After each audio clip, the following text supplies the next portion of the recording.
అవిశ్వాసం అనేది లేదా అక్కడ ఏదో ఉందని భ్రమకు గురయ్యేది నీలో ఉన్న బలహీన మనస్సాక్షి.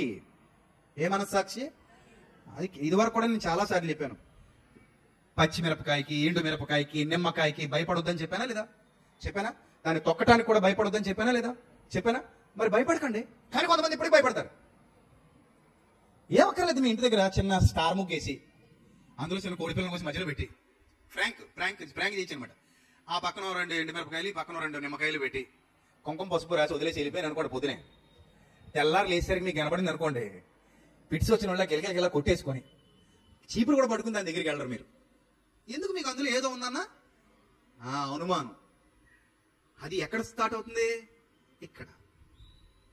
బొమ్మను చేసింది మనమే, బొమ్మ ముందు పెట్టేది మనుషులే, ఆ తయారు చేసుకెళ్ళేది మనుషులే, దాన్ని వండింది పండించింది అన్ని మనుషులే. అందులో ఏమీ లేదబ్బా. బైబిల్ చెప్తోంది, నేను చెప్పలా. పౌలు గారు రాశాడు ఈ పత్రికలో. అవిశ్వాసి నేను భోజనానికి పిలిచాడా? వెళ్ళు అన్నాడా? వెళ్ళొద్దు అన్నాడా? వెళ్ళు. వెళ్ళుటకు నీకు మనస్సు ఉండిన ఎడలా వెళ్ళు. అది నీ ఇష్టం. ఇష్టం లేదా వెళ్ళకు. అది కూడా ఆయనే చెప్పాడు. వడ్డించారు, ఏం చేయి? ప్రార్థన చేసుకుని తిను. ఎవడో ఒకడు వచ్చాడు బలహీనుడు, వాడి నిమిత్తం మాని. వాళ్ళు లేకపోతే ఏం చేయొచ్చు? ఇప్పుడు ఎవరు రాలేదండి, ఏంటి పరిస్థితి మీరు చెప్పండి? ఎవరు రాలేదు. చేయగడిగేసుకున్నా వచ్చాడు.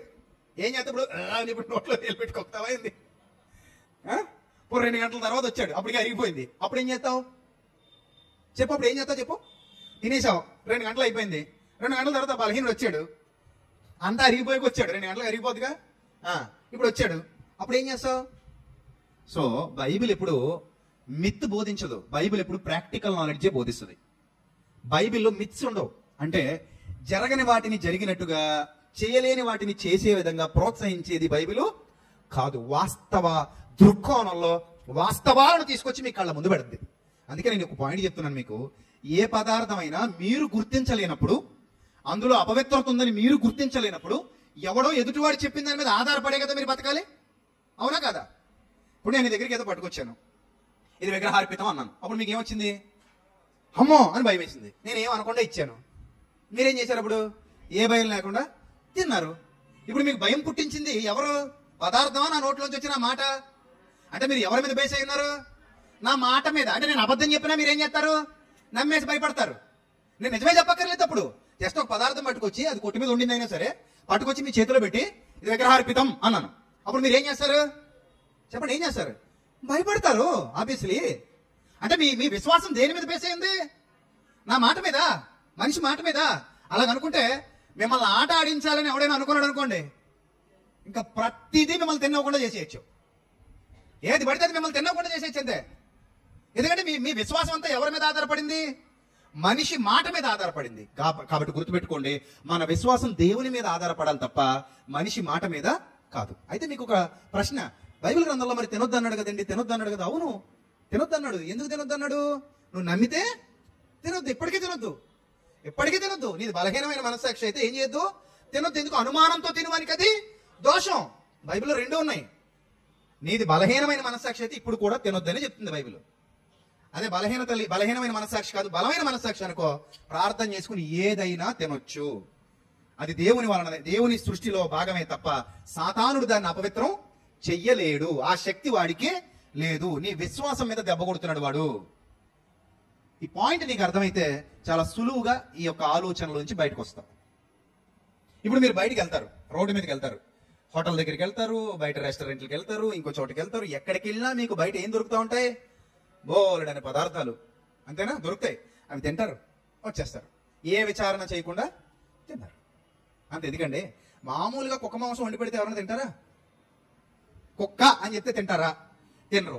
చెన్నైలో కుక్క మాంసం మటన్ బిర్యానీ అని చెప్పి సంవత్సరాల తరబడి అమ్మేశారంట షాపులో. మొన్న దొరికారు వాళ్ళు పోలీసులకి. అప్పుడు పట్టుకున్నారు. అరే ఎన్నాళ్ళు మీరు అమ్మింది ఏందిరా అంటే, కుక్కే సార్ అని చెప్పాడు. అంటే ఎన్నాళ్ళు మటన్ అని చెప్పి వాళ్ళందరూ ఏం తినేశారు? చెప్పండి, ఏం తినేశారు? కుక్క మాంసం తినేశారు. ఇప్పుడు తెలిసింది. ఇప్పుడు ఏమంటారు? చిసిమెంది తినమంటారు. మరి ఎన్నాళ్ళు అరిగింది ఏంటారు లోపల? ఆ కుక్కే. ఆ కుక్క మాంసమే ఎన్నాళ్ళు నీ శరీరంలో ఏమైపోయింది? అరిగిపోయి కరిగిపోయి లోపల కలిసిపోయింది. ఇప్పుడు స్పెషల్గా నీ కుక్కని చెప్పాక ఏమొచ్చింది? రోత వచ్చింది, దూకొస్తుంది, వామిటింగ్ వస్తుంది. మొన్నదా తినేసావు మరి అంటే బ్రదర్ తెలియకపోతే తినేస్తాం బ్రదర్, తెలిస్తే ఎలా తినగలం బ్రదర్ అంటే ఇప్పుడు ఎందులో ఉంది మొత్తం? మనస్సాక్షిలో ఉందన్నమాట. అది బలహీనమైన మనస్సాక్షి. రెండోది ఏంటి? బలమైన మనసు. మీ విశ్వాసాన్ని సరి చేసుకోండి, అన్నీ సరవుతాయి. ఇది తెలియక ఇంకా ఎల్కేజీలోనే పెట్టాలని చాలా మంది అనుకుంటున్నారు. బైబిల్లో ఉన్నదే ఇప్పటి వరకు మనం మాట్లాడుకుంది, బైబిల్లో లేనిది కాదు. ఒకే రెఫరెన్స్ పట్టుకుంటారు. మీరు దేవుని బలలోనిది దయ్యముల బలలోను పాలివారు కాలేరు అన్నాడు కదండి దేవుడు. అఫ్ కోర్స్ అన్నాడు, దాని పైనే అన్నాడు. మీరు దయ్యముల బలలోను దేవుని బలలోను పాలివారు కాలేరు అంటే ఒక వరలో 2 కత్తులు ఎమడవు, 2 విశ్వాసాలు కానీ నీకున్నాయా? అది ప్రశ్న. ఇక 2 విశ్వాసాలు ఉన్నాయా? ఆ దయ్యాల బలను కూడా గౌరవిస్తున్నావా? దేవుని బలను కూడా గౌరవిస్తున్నావా? 2 విశ్వాసాలు ఉన్నాయా? లేవుగా. పని కట్టుకుని ఎవరైనా దయ్యాల బల దగ్గరికి వెళ్తారా? పోనీ వెళ్ళరుగా. నీ దగ్గరికి ఏదైనా వచ్చినప్పుడు, నిన్ను విందుకు పిలిచినప్పుడు సందర్భం ఇక్కడ మాట్లాడాడు. లేదా నువ్వెక్కడైనా కొనుక్కొని తినాలనుకున్నప్పుడు సందర్భం మాట్లాడు. అంతేతో నువ్వు పని కట్టుకుని ఎక్కడికో పోవు కదా. భోజనాలు మనకు దొరకవా? భోజనం మనం వండుకోవా? మనకు తెలియని భోజనాలు ఇటు ప్రపంచంలో ఉన్న భోజనాలు అన్ని మనం ఇంట్లో వండుకునేవే, లేదా మన ఫంక్షన్లో తినేవే కదా. భోజనం కోసం మనం మన విశ్వాసాన్ని తాకట్టు పెట్టుకోం కదా. మీ పాయింట్ అర్థమైందా? దయ్యముల బల్లలోను దేవుని బల్లలోను మీరు పాలివారు కాలేరని ఎందుకంటున్నాడు? నీ విశ్వాసాన్ని సరిచూసుకో ముందు. అందులో కూడా ఏదో ఉంది, ఇందులో కూడా ఏదో ఉంది. ఇందులోనూ ఉంది, అందులోనూ ఉంది. అది ఏంటి డబుల్ మైండ్? 2 సిమ్ కార్డులు ఉన్నాయి నీ దగ్గర. ఎంతమంది దేవుళ్ళని నమ్ముతున్నావు నువ్వు? 2 నమ్ముతున్నావు, అక్కడ నమ్ముతున్నావా? అది బలమైన విశ్వాసం. అక్కడ ఏదో ఉంది సార్, ఇక్కడ ఏదో ఉంది సార్, ఇక్కడదే సార్, అక్కడదే సార్ అన్నావు అనుకో, అది డబుల్ మైండ్. అది బలమైన విశ్వాసం కాదు. అందుకే పైన అంత క్లియర్ గా చెప్పి కిందకు వచ్చాక, ఒకవేళ నువ్వు బలవంతుడు అయితే నిన్ను అవిశ్వాసి విందుకు పిలిస్తే వెళ్ళు అన్నాడు. ఏ విచారణ చేయకు, ఆకులో వడ్డించినదేదో 27వ వచనం. మీ మనస్సాక్షి నిమిత్తం ఏ విచారణ చేయక తినుడి అనుంది 29వ వచనంలో. 28వ వచనంలో తినుడి అనుంది, ఉందా? 27వ వచనం చివరి మాట తినుడి అనుందా? తినొద్దు అనుందా? తినుడి అనుంది. ఎవడైనా వచ్చి నీకు ఇలా చెబితే అతని మనస్సాక్షి నిమిత్తం తినకు. అది నీ కోసం కాదు. ఎవరి కోసం? అతని కోసం. బలహీనుడు అతని కోసం కొంచెం ఆలోచించు. అతను బలవంతుడు అయ్యేంత వరకే. మళ్ళీ అది కూడా అతను కూడా నీలాగా బలవంతుడు అయిపోతే మీ ఇద్దరు పక్కన కూర్చొని తినండి, ఇబ్బంది ఏమీ లేదు.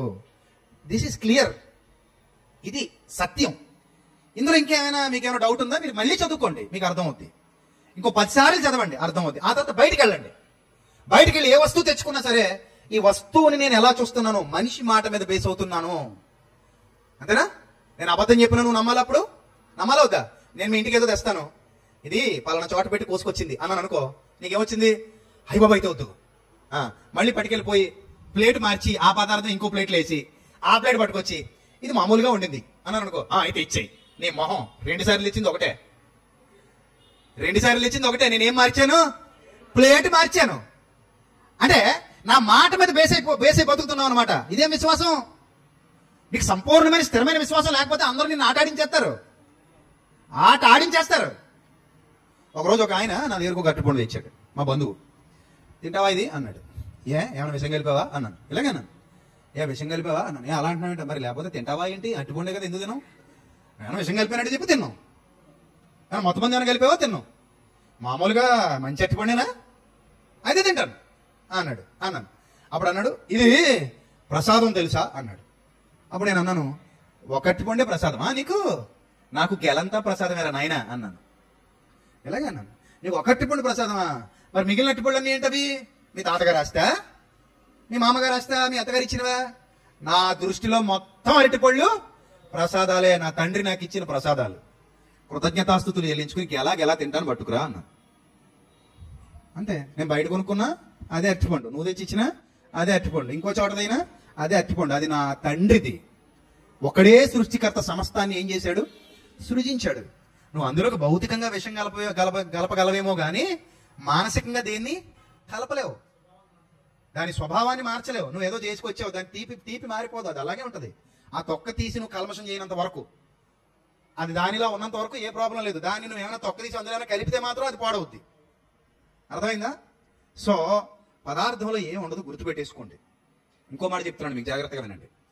ఇప్పుడు రొట్టె ద్రాక్షారసం ఉన్నాయి కదా, మీకు అందరికీ పంచి పెడతాం. ఇప్పుడు మీరు అనుకోవచ్చు, పాస్టర్ గారు ప్రార్థన చేయగానే రొట్టె ద్రాక్షారసంలోకి ఏవో శక్తులు వస్తాయి అని అనుకోవచ్చు. ఏమి రావు అందులోనికి. శక్తి నీ మనసులో నిత్యం ఉంటది. నీ మనసులో ఉన్న శక్తి కంటే గొప్ప శక్తి ఏది పాస్టర్ గారు ప్రార్థన చేస్తే అందులోకి రాదు. ఆల్రెడీ నీ మనసులో ఉన్న శక్తి పేరేంటో తెలుసా?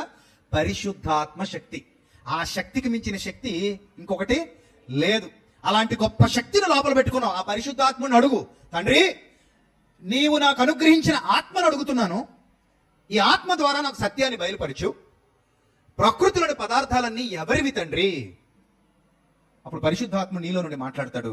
ప్రకృతి భూమియు దాని పరిపూర్ణతయు ఆయనవి. మనుషులందరూ ఎవరి వారు? దేవుని వారు. మనిషిని పవిత్రపరచగలిగే శక్తి దేవునికి ఉందా? ఉంది. మరి పదార్థం అపవిత్రం కానప్పుడు ప్రార్థన చేసుకుని ఎందుకు తినాలనే డౌట్ ఒకటి వస్తుంది. ఏమన్నా అంతా బాగానే ఉంది, పదార్థం అపవిత్రం కానప్పుడు ప్రార్థన వల్ల పవిత్రపరచబడుచున్నదని ఎందుకు అన్నారు అని అనొచ్చు. దానికి జస్ట్ సింపుల్ ఆన్సర్ ఏమీ లేదు. ప్రార్థన వలన పవిత్రపరచబడుతోంది అన్న మాటలోని ఆంతర్యం ఏమిటంటే, నీ మనస్సాక్షికున్న సమస్త కల్మషం ఆ పదార్థం మీద నీకేదైనా ఒకవేళ దోష దృష్టి కానీ అవిశ్వాసపు ఆలోచన విధానం గాని ఉంటే, నువ్వు ఎప్పుడైతే ప్రార్థన చేసుకుని తింటావో సమస్తము ఆ ప్రార్థన వలన ఏమవుతోంది? నీ దృష్టికి పవిత్రం అవుతోంది. అది దేవుని ఆలోచన. అర్థమైందా? అంతే తప్ప పదార్థం పాడవదని కాదు. ఇప్పుడు నేను ప్రార్థన చేస్తాను, ప్రార్థన చేసుకుని పక్కన పెడతాను, 2 రోజులు అలా వదిలేస్తే ఏమవుద్ది? పాడవుద్దిగా. పాడవుద్దా? అవదా? వాసన వస్తుందా? వస్తుంది. కాబట్టి సర్వోన్నతుడైన దేవుడు జ్ఞానవంతులుగా మనల్ని చేయాలనుకుంటున్నాడు. నీ విశ్వాసాన్ని పరీక్షించుకో. నీ విశ్వాసం ఎప్పుడు కూడా ఎలా ఉండాలి? బలమైనదిగా ఉండాలి. ఇది సువార్తకు సంకేతం అవుతుంది. అప్పుడు ఎవరైనా చెప్పి నేను భయపడుతున్నాను అనుకో, అద్దెచ్చి ఇద్దెచ్చి ఒకటే అంటావు, నాకు దేవుడు ఒక్కడే, నేను 1000 మంది దేవుళ్ళు 1,00,000 మంది దేవుళ్ళు ఉన్నారని నమ్మే విశ్వాసిని కాను. నేను ఎప్పుడు ఒకటే నమ్ముతాను, ఒక్కడే దేవుడు ఉన్నాడు, సమస్తాన్ని సృష్టించి నడిపిస్తున్నాడు. మనం మతాల పేరిట విడిపోయి కొట్టుకు చేస్తున్నాం. మనుషులు విడిపోయారు కానీ దేవుడు విడిపోలేదు. దేవుడు ఒక్కడిగా ఉన్నాడు. ఒక్కడే దేవుడు సర్వలోకాన్ని పరిపాలిస్తున్నాడు. సమస్త ప్రజలకు ఆయనే ఆహారాన్ని అందిస్తున్నాడు. మంచివారి మీద చెడ్డవారి మీద కూడా తన దయను చూపిస్తున్నాడు. నేను అలాంటి సర్వోన్నతుడైన దేవుణ్ణి ఆరాధిస్తున్నాను. నేను భయపడను, నాకు భయం లేదు, నేను చాలా విశ్వాసంతో ఉన్నాను, ధైర్యంతో ఉన్నాను అని సాక్ష్యం ఇవ్వగలిగే స్థితిలో మీరు ఉండాలి. ఎప్పుడు ఇవ్వగలరో తెలుసా? ఆయన మీలో ఉన్నప్పుడు. ఇప్పుడు సాతాను అనేవాడు ఎవడైతే ఉన్నాడో, ఈ సాతాను అనేవాడిని ఎదిరించగలిగే సామర్థ్యం దేవుడు మనకి ఇచ్చాడా ఇవ్వలేదా? ఇచ్చాడా? ఎదిరించడం అంటే అర్థం ఏంటి? ఎదిరించడం అంటే అర్థం ఏంటండి? సాతానుని ఎదిరించడం అంటే అర్థం ఏంటి? వాడు కట్టిన ప్రతి అబద్ధాన్ని ఎదిరించడం. వాడు ఏ అబద్ధాన్ని అయితే మన కళ్ళ ముందు నిలబెట్టాడో ఆ అబద్ధాన్ని ఎదిరించడమే సాతానును ఎదిరించడం. ఆ మూఢనమ్మకాన్ని ఎదిరించడమే సాతానును ఎదిరించడం. ఆ చీకటి సంబంధమైన అజ్ఞానాన్ని ఎదిరించడమే సాతానును ఎదిరించడం. సాతానును శీఘ్రముగా మీ కాళ్ల క్రింద దేవుడు ఏం చేస్తా అన్నాడు? చితక తొక్కిస్తా అన్నాడు. కాబట్టి మీరు భయపడకూడదు సాతానికి. అపవాదికి భయపడుడి అని ఉందా బైబిల్లో? అపవాదిని ఎదిరించుడి అని ఉందా? ఏం చేయమనుందమ్మా? అపవాదిని ఎదిరించండి, భయపడకండి. భయపెట్టేవాడు కాదు అపవాది, భయపడేవాడు. ఒక నిజ విశ్వాసికి అపవాది భయపడతాడు. ఒక ధైర్యవంతుడైన విశ్వాసికి సాతాను భయపడతాడు. మీరు భయపెట్టేవారిగా ఉండాలి తప్ప భయపడేవారిగా ఉండకూడదు. భయపడేవాడు ఎప్పటికీ దేవుని కుమారుడు కాడు. భయం అనేది దేవుని సంబంధమైనది కాదు. నిజమైన ప్రేమ భయమును వెళ్ళగొట్టును అన్నాడు బైబిల్ గ్రంథంలో. కాబట్టి భయం లేని భక్తి జీవితాలు కలిగి ఉండండి. విశ్వాసంలో స్థిరంగా ఉండండి. ఎవడో వచ్చి మీ విశ్వాసాన్ని శంకించడం ఏంటి? ఎవడో వచ్చి మిమ్మల్ని విశ్వాసంలో బలహీనులు చేయడం ఏంటి? ఎవడో వచ్చి మిమ్మల్ని ఒక చిన్న పదార్థం తెచ్చి భయపెడితే ఎలా భయపడిపోతారు మీరు? అంత వీక్గా ఉందా మీ మైండ్ సెట్? అంత వీక్గా ఉందా మీ హృదయం? అంత వీక్గా ఉందా మీ ఆలోచన విధానం? నో. నువ్వు ఒక స్ట్రాంగ్ పర్సన్గా ఉండాలి దేవుని ఎదుట, ఒక బలమైన విశ్వాసిగా ఉండాలి. అందుకే పేతురు గారు భయపడుతుంటే కొర్నేలు ఇంటికి వెళ్ళి భోజనం చేయడానికి దేవుడు ధైర్యం చెప్పి మరీ పంపించాడు. నేను తినమంటున్నాను కదా పేతురు, నువ్వు వెళ్ళి ఈసారి కొర్నేలు ఇంటికి వెళ్ళి భోజనం చేసేయి అన్నాడు. ఒకప్పుడు దానియేలు అయితే రాజు బల్ల మీద భోజనం చేయడానికి ఇష్టపడలేదు. ఎందుకు ఇష్టపడలేదు? అప్పటికింకా ధర్మశాస్త్రం అమల్లో ఉంది. లేవియకాండం 11వ అధ్యాయంలో చెప్పబడినటువంటి ఆ నిషిద్ధమైన పంది మాంసం కానీ, లేకపోతే సముద్ర జీవులు కానీ, మనం చెప్పుకున్నట్టుగా సొరపిట్టు, ఇంకేంటి బొమ్మిడాయిలు, తర్వాత కొన్ని రకాల రొయ్యలు, కొన్ని రకాల సముద్రపు చేపలు, అడవి పంది, ఇలాంటివి ఇశ్రాయేలీలు ఏం చేయరు? తినరు. కానీ కొర్నేలు తింటాడు. అదే చెప్పాను మనం మీకు. కొర్నేలు సొరపిట్టు కూర తింటాడు, మీరు తింటారు. కొర్నేలు బొమ్మిడాయిలు తింటాడు, మీరు తింటారు. కొర్నేలు అడవి పంది తింటాడు, మీలో చాలా మంది తింటారు. అడవి పంది తినేవాళ్ళు ఎవరు ఉన్నారు ఇక్కడ? తినే ఉంటారు, పైకి చెప్పరు కానీ. తింటారు. కానీ ఇశ్రాయేలీలు ఇవేవి తినరు. అలాగా అశుద్ధం ఇది, అపవిత్రం ఇది, తినరు, అసలు ముట్టుకోరాళ్ళు. ఆ తినే వాళ్ళతో సహవాసం కూడా చేయరు. నిజం. ఇప్పుడు దానియేలు ఆ బబులోను రాజు బల్ల మీద ఉన్న ఆహార పదార్థాలు ఎందుకు వద్దన్నాడంటే, ఆయన తినేవన్నీ ఇదే మెనూ కార్డు. ఆయన బల్ల మీద ఉన్న డిషెస్ అని ఇవే డిష్లు. నాకు వద్దు నాయనో అన్నాడు ఆయన దానియేలు గారు. నాకు వద్దు బాబోయ్, నాకు శాఖధాన్యాదులు మంచినీళ్ళు ఇప్పించండి, ఈ గడ్డి తిండి నేను తినలేను బాబోయ్ అన్నాడు. ఇదే డైలాగు పేతురు గారు చెప్పాడు దేవుడితో. ఏమని? అయ్యా నిషిద్ధమైనవి నేను అన్నాడు తినలేదు, దర్శనంలో మీరేమో దుప్పట్లో నుంచి ఇవన్నీ చూపిస్తున్నారు, నాకు ఇవేవి వద్దు అని ఎవరన్నారు? పేతురు గారు అన్నారు. కానీ దేవుడు అన్నాడు, దేవుడు పవిత్రము చేసిన వాటిని నువ్వు అపవిత్రమైనదిగా ఎంచవద్దు అన్నాడు. అంత అప్డేటెడ్ నాలెడ్జ్ ఇచ్చాడు దేవుడు, ప్రాక్టికల్ నాలెడ్జ్ ఇచ్చాడు దేవుడు. ఎవరికి? పేతురికి. కానీ అంతకు ముందున్న వాళ్ళకి ఆ నాలెడ్జ్ ఇవ్వలేదు దేవుడు. లేదు కాదు, ఇవ్వలేదు. దేవుడు ఇచ్చాక పేతురు కొర్నేలు ఇంటికి వెళ్ళి ధైర్యంగా భోంచేశాడు. ఇప్పుడు వాదన మొదలైంది. నువ్వు ఎవడో ఎందుకు తిన్నావు అక్కడ? మనం సమరయులతో భోజనం చేయం కదా, యూదులు సమరయులతో భోజనం చేయకూడదు కదా, నువ్వెందుకు వాళ్ళ ఇంటికి వెళ్ళి భోజనం చేశావని పేతురు గారితో మిగిలిన అపోస్తలులు కానివ్వండి, మిగిలిన ప్రారంభ విశ్వాసులు కానివ్వండి, యెరూషలేములో ఉన్న వారందరూ కూడా పెద్ద వాదం పెట్టుకున్నారని అపోస్తలుల కార్యాలు 11వ అధ్యాయంలో రాయబడింది. 11వ అధ్యాయం ప్రారంభం నుంచి మీరు చదవండి. పేతురు గారితో వాదం పెట్టుకున్నారని 3వ వచనంలో రాయబడింది. అపోస్తలుల కార్యాలు 11వ అధ్యాయము 3వ వచనం. వాదానికి దిగారంట. అంటే ఎంత ఎంత పెద్ద గొడవ వచ్చింది చూడండి భోజనం వల్ల. ఇంతవరకు మనం మాట్లాడుకున్నదంతా దేనికోసం? భోజనం ఇద్దరు మనుషులను ఎడగొట్టింది. ఏది ముఖ్యం మీకు? బంధం ముఖ్యమా, భోజనం ముఖ్యమా? బంధం ముఖ్యమా, భోజనం ముఖ్యమా? బంధం ముఖ్యం. భోజనం కోసం బంధాలు కూడా వదిలేసుకుంటారా? చెప్పండి. క్రైస్తవుల్లో కూడా చాలా మంది బంధాలు పోగొట్టుకున్నారు ఈ బోధ అర్థం కాక. వాళ్ళు ఎప్పటికి రక్షింపబడతారు, వాళ్ళు ఎప్పటికి సత్యం తెలుసుకుంటారు, వాళ్ళు ఎందుకు మిమ్మల్ని ప్రేమిస్తారు, వాళ్ళు ఎందుకు మిమ్మల్ని దగ్గర చేసుకుంటారు? మేము మీ ఇంటికి రాం, మీరేం పెట్టినా మేము తినం, మీకు మాకు సంబంధం లేదు. ఏంటది? ఏం పద్ధతి? వాళ్ళు మనుషులాళ్ళు, ఆత్మలవి. మీరు జ్ఞానం కలిగిన వారైతే మీ బంధాలు బంధుత్వాలవి. రేపు పొద్దున ఏదైనా పనికి పనిస్తే వాళ్ళు మీ పక్షాన నిలబడతారు. వాళ్ళు దేవుని పిల్లలే. సత్యంలో లేకపోతే సత్యంలో నడిపించాల్సిన బాధ్యత నీది. వాళ్ళ ఇంటికి వెళ్ళి భోజనం చేస్తే నువ్వు ఏమైపోతావు? ఏమవ్వో. కానీ ఆ మాత్రం దానికి మనుషులు ఏం చేసుకుంటున్నావు? దూరం చేసుకుంటున్నాం. తప్ప కాదా? మీరు ఒకసారి ఆలోచించండి. మనుషులను దూరం చేసుకోకండి, ప్రేమతో మనుషులు గెలుచుకోండి, ప్రేమతో దగ్గర చేసుకోండి. ఇది చిన్న విషయానికి ఎందుకు ఇంత భూతద్దంలో చూడాలి మనం? దేవుడే అన్నాడుగా, అవిశ్వాసిని నువ్వు ఎందుకు పిలిస్తే వెళ్ళమన్నాడా వద్దన్నాడా? దేవుడు వెళ్ళమన్నప్పుడు మీరెందుకు మేము రామని చెప్పారు?